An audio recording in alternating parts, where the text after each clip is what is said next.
আমার লাইফ আর 10টা মানুষের মতোই সিম্পল। একটা সোজা চেইনের মধ্যে মানুষের লাইফ যেভাবে আটকায় থাকে না, আমারটাও সেম। ছোটবেলা থেকে ফ্যামিলি বললো ক্লাস 5-এ A+ পাইতে হবে, এসএসসিতে টিচাররা বললো A+ না পাইলে ভালো কলেজ পাবো না, কলেজে বললো A+ না পাইলে ভালো ভার্সিটি পাবো না, আর ভার্সিটিতে বললো ভালো সিজি না থাকলে ভালো জব পাবো না। শালার আমি এক একটা করে সব খোলা করলাম, তারপরেও সেই জব থেকে আজকে আমারে বের করে দিল। আমার মাথার উপর এতগুলা টাকার লোন, মানে আমি পুরো 18 বছর যেই জবের জন্য গাধার মতো খাটলাম, একদিনে সেটা শেষ। আসলে আমাদের সোসাইটিটাই এমন, সারাটা জীবন আপনাকে পুশ করে যাবে, কিন্তু আপনি কি করতে চান সেটা কখনোই আপনাকে জিজ্ঞেস করবে না।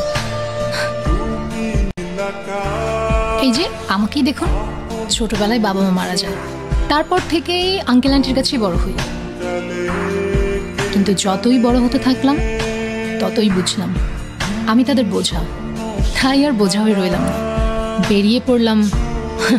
কিন্তু বের হয়ে দেখি বস, টাকা ছাড়া এই দুনিয়ায় এক গ্লাস পানিও পাওয়া যায় না।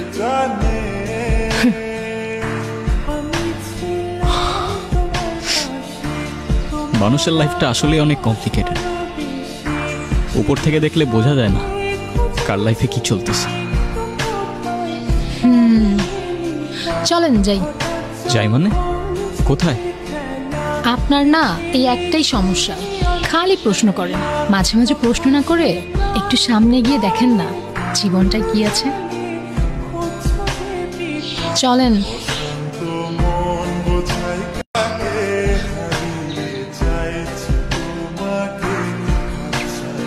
আচ্ছা, আমরা এখন তাহলে কি করব? নেক্সট প্ল্যান কি? জানি না।